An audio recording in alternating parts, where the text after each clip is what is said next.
When we have some desire, whether we want to be financially free, or we want to get a job, or want to manifest a specific person, we automatically start questioning ourselves. How are we going to manifest what we want to manifest? But as all of us know, the law of assumption says that we need to believe that what we want to have, we already have, or what we want to manifest, we already have manifested. How can we believe it when there is no evidence in the 3D world? Many people face difficulty doing this because, apparently, it seems hard to believe in the existence of a thing that doesn't exist. So in this video, I'm going to explain to you how you can do this step, and you know, this is the most important thing in the law of assumption. If you can assume something to be real, it will be real for sure. So watch this video till the end, and if you are new to our channel, subscribe to it and press the bell icon for more content on manifestation. Let's now get started. Well, almost all of us are brought up in a society where we are taught not to believe in our desire, but to question our desire and the process that we follow.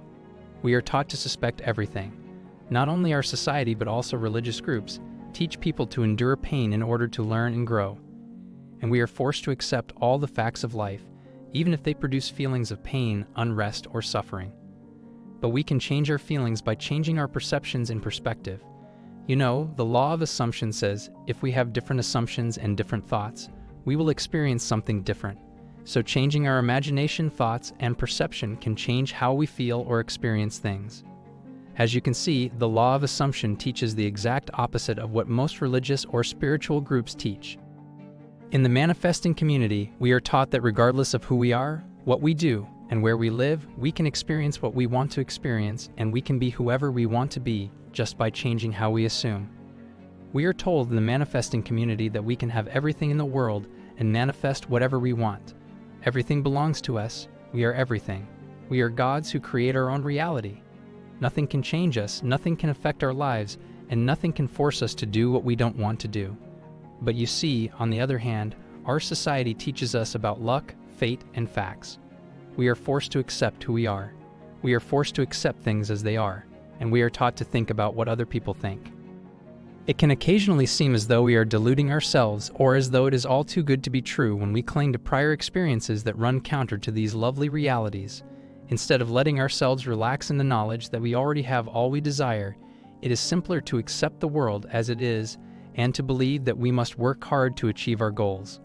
This is where building faith and our awareness of God and gaining a deeper understanding of where our desires spring from comes into play. Here I would like to include one of Neville Goddard's quotes. He says, "Look upon your desires as the spoken words of God and every word of the prophecy of that which you are capable of being. Do not question whether you are worthy or unworthy to realize these desires. Accept them as they come to you. Give thanks to them as though they were gifts. Feel happy and grateful for having received such wonderful gifts. Then go your way in peace." In simpler words, Neville Goddard actually says that our faith is our fortune. What we think will happen to us, what we believe will become our reality, and our thoughts affect our lives the most. And our desires come from God within us. And what you see in the 3D world, such as a lack of evidence for what you want to manifest, has no effect on whether you manifest your desire or not. It means the 3D world doesn't determine our fate. The 3D world doesn't affect our lives in any way. We decide what we want to experience and who we want to be. Only you select what reality you want to experience, and you allow whatever happens in your life to happen. So you have got all the power. You have got all the energy, and nothing can prevent you from doing whatever you want to do. But it is another fact that believing this and assuming this is much more difficult. Although it seems easier, it really is difficult because our minds are trained to accept things only if they have got some evidence. If there is no evidence, our minds don't accept that thing. It is especially hard to believe for a specific person. If you want to manifest a specific person in your life, you will not easily believe that you can just attract that person into your life just by your thoughts. For some reason, the specific person has left you, and now you are fighting an old story from your past. But when you believe that our desires are the spoken words of God and that we are one with everyone and everything, then we start to transcend the part of us that wants to question whether we are worthy of what we want or whether we are doing the right thing. You also have to remember that your desires and whatever you think don't only serve you, but they also serve other people whom you interact with in any way. So regardless of whether you want to be in a relationship with someone, get a job you've always wanted, or experience something new, always believe that whatever you want is in the best interests of everyone close to you or with whom you interact. You know that you are God, And you need to remember that God never makes a mistake. If your inner self desires something, it means you are capable of manifesting your desire. If you can think of something, you can get it too. Everything that comes into your mind isn't out of your reach, because your desires are God-given and God makes no mistake. And when you know that your desires are God-given, then why do you need to have faith and persist in them? Let me say, if you don't believe in your desire, it means you unintentionally believe that you are not God. For a God, everything is possible. The words faith and perseverance might sound like we need to do some sort of work to receive our desires, but it is actually quite the contrary. Having faith in what you want and what you desire and persisting means that you have already manifested what you wanted to manifest and you have become what you wanted to become.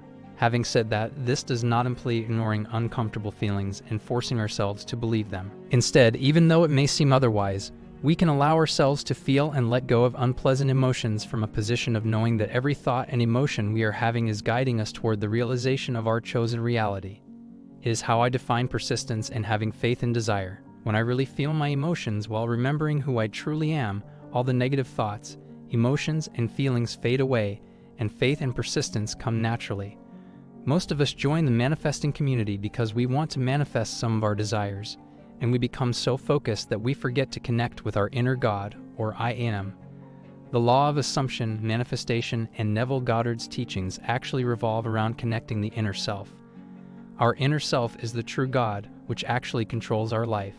The spiritual journey of the law of assumption is about connecting to your inner self.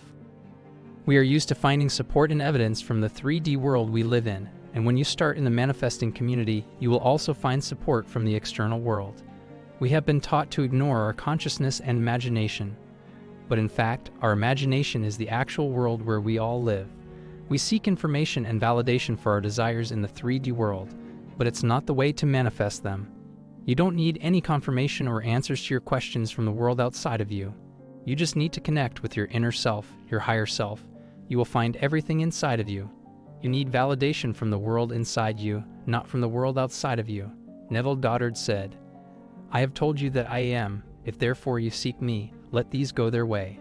When you connect with your inner self, you actually establish a connection with God, so the need for any validation or confirmation decreases. Because when you connect with your inner self, you get the answer to every question. You get everything that you need. So what I'm saying is that if you just connect to your inner self, you will need nothing, and you will manifest all of your desires. When you manifest anything in the 3D world, you don't need to focus on the 3D world. The whole process starts in your head. Your imagination and consciousness are required to manifest your desire. So why do you need anything from the outside world? Everything that you may need or even not need is inside you. Let me say, you are everything. And you don't need anything. Everything that you need or wish to have is inside you, and it already exists inside you. So why do you need what you want? Don't you already have it manifested? Why do you still need the things that you already have? Why are you trying to manifest the thing that you have just manifested? Let me explain why you are lacking in desire. Why do you feel that you need something? It is because you don't live in a state where you have that particular thing. So what do you actually need now? You need to step into that state where you feel that you have manifested your desire. If you need validation or information to support your desire, then it means you don't believe your desire. You have not connected to your inner self, or you don't think you are God. So in that case, you will not trust the process and you will manifest what you want to manifest. If you have any problem connecting with yourself, don't blame anyone else, because again, it is you who has some negative thoughts. So simply invest in yourself. Repair the flaws in yourself. The world outside of you needs no change. Only your thoughts, imagination, and consciousness need to be changed. I hope I was able to deliver a good analysis of this quote by Neville Goddard. And of course, this doesn't mean we agree with every single thing he said or believed in, because in the end, everyone will form his or her own opinion,